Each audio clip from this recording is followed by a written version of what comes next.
Bisa jelaskan tentang Keraton Ismah Hayana, Pak? Assalamualaikum warahmatullahi wabarakatuh. Baik, di sini akan saya jelaskan Kerajaan Belanda, yaitu sejarah singkat Kerajaan Belanda.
Kabinet ini, ya kan, di bawah raja seperti Pangeran Adipati itu wilayah dalam negeri, Pangeran Cakra itu menteri Menlu lah, menteri luar negerinya gitu lah.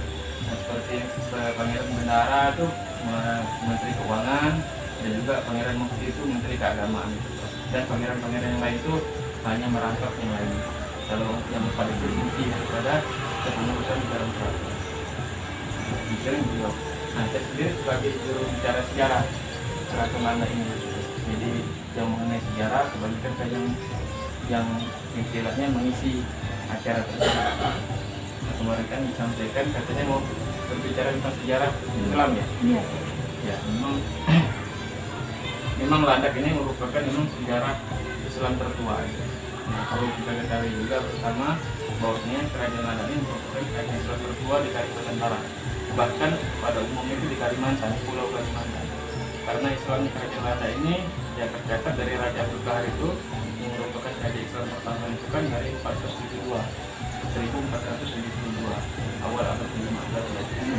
Kemudian Islam itu dari 1472 Belanda udah Islam. Kalau Kerajaan Tanjung Pura kan baru sekitar 1500 di akhir awal abad ke-15. Pun sebabnya juga dari perkawinan silang dengan antara Kerajaan Sumatera dan Jayapura dengan Belanda gitu kan, barulah rajanya masuk Islam. Karena perkawinan silang tadi itu antara Ratu Sukadana, Mas Jaitan itu kan putri daripada Raja Kerajaan Belanda yang menikah dengan Pangeran Surgaderji itu atau penyembahan Giri Kusuma. Nah, itu yang pertama kali masuk Islam di Kerajaan Mataram dan Jayapura. Jadi awalnya pun berawal dari Belanda juga gitu kan. Cuman memang Ketapang ini lebih dikenal sebetulnya dari Belanda gitu kan. Kebanyakan orang-orang mengadakan riset itu kan di Ketapang yang mengatakan kerajaan tertua gitu kan. Memang ada penemuan-penemuan, cuman secara Islamnya Belanda inilah yang udah terbangun sistem kerajaannya itu.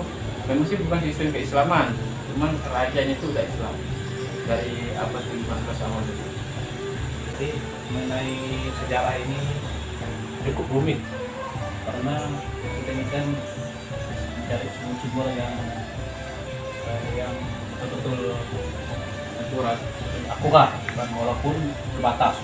Karena di zaman sekarang ini banyak orang itu mengaku dirinya sejarah, bahkan luar gitu. Kok bisa tahu sejarah Belanda, tapi berbeda gitu. Jadi makanya Yang Mulia Raja Fikri ini, Raja Ladak ini mentitahkan ke Sarip ini supaya coba kamu belajar benar-benar. Sebelum ditunjuk dia ini sudah suka sejarah gitu kan. Pergi ke makam kiai dan sebagainya di Jawa. Akhirnya tunjuklah Sarip ini.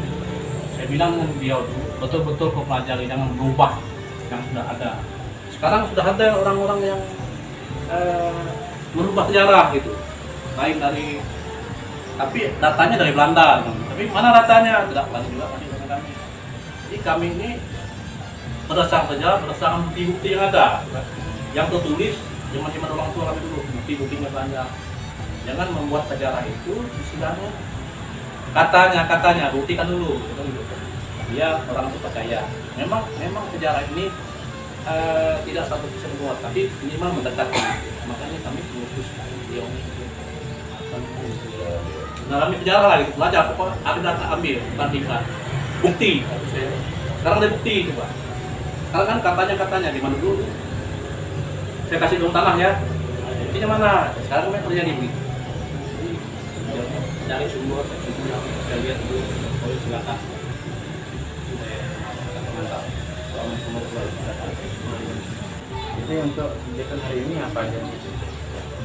Paling kami menginstruksikan kami tentang sejarah keraton dan bagaimana mula keraton ini bisa kerajaan Landak tentang Kalibugi, terus menurut istilahnya sejak kerajaan makanya seputaran itu. Mungkin kalau sejarah Islam ada tentang keratonnya mungkin ya. Iya sama juga sih, saya hanya pengantar aja gitu. Biar kita bagi gitu kan, artinya biar tidak tumpang tinggi gitu. Boleh nanti jangan dosketnya. Nanti kan sejarah kerajaan Belanda ini kan terbagi menjadi dua fase. Pertama kan fase Hindunya, bisa menceritakan fase Hindunya gitu. Nanti Jadi masuk Hindu daerah ke Islamnya Islamnya. gitu. Dari Jadi berkaitan kerajaan. ya. Nah mungkin Bapak setelah memasuki Islam itu gimana? Nanti kalau di Mungku itu apa Pak situsnya? Nah, Mungku itu situs bukti sejarahnya. Sejarah itu yang Makam. perlu Makamnya Karena Maryam ada. kita berbicara tanpa fakta kan orang bertanya-tanya. Ya. Kan kalau misalnya kita langsung menunjukkan buktinya, terutama ya makam ataupun tempat bekas peninggalan istana Islam kerajaan Ladak itu ada di sana. Berarti istana pertama di Mungku? Di Mungku. Istana pertama? Ya, kerajaan Islam pertama itu di Mungku. Ini perpindahan yang ketiga ini ke daerah kerajaan Islam. Yang kedua ini mana? Kedua di Bandung, ada daerah Bandung. Kalau yang Dan pertama nggak ada situsnya lagi? Masih ada makam. Waktu itu saya pernah ngawal mahasiswa itu masuk ke sana, masih ada beberapa makam para punya.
Keraton Ismahayana Pak? Assalamualaikum warahmatullahi wabarakatuh. Baik, di sini akan saya jelaskan Kerajaan Nanda, yaitu sejarah singkat Kerajaan Nanda. Sejarah Kerajaan Nanda berawal dari datangnya Raden Mantri Indra yang bergelar Sanata Kurang Kali 7 ke daerah Landak, yang kemudian mendirikan negeri Angkat Batu pertama di daerah sekitar Kuala Mandor, Batak Air Sungai Landak. Nah, kemudian Pulang Pali 7 adalah putra tertua dari Brawijaya Arkawijaya atau Paseban Condor, yaitu raja yang memerintah kerajaan Majapahit pada masa itu pada tahun 1294-1478. Nah, kemudian Ratu Sananta Pulang Pali 7 kawin dengan putri darah hitam penduduk asli daerah setempat. Kemudian memperoleh seorang putra yang bernama Raden Ismahayana.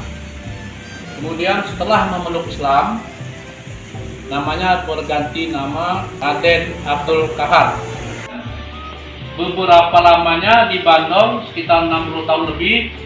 Kemudian kerajaan tersebut dipindah lagi di Ngabang pada tahun 1768. Nah, kemudian sampai sekarang kerajaan Landak beribu kota di Ngabang, Kabupaten Landak pada masa ini. Sekian, terima kasih. Assalamualaikum warahmatullahi wabarakatuh. Untuk saat ini Pak, keraton berperan atau fungsinya seperti apa Pak? Ya, kalau keraton sekarang berperan sebagai budaya, meluruskan tradisi yang telah lama hilang, kemudian keraton meluruskannya.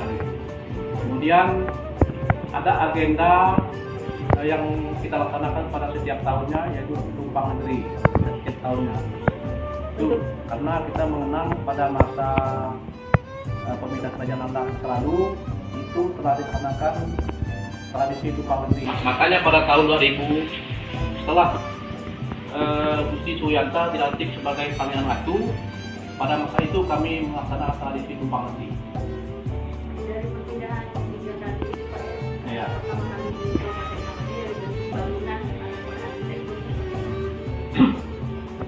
Kalau istana di Ngabang ini yang pada masa itu ya didirikan semacam istana yang macam sekarang itu. Maksudnya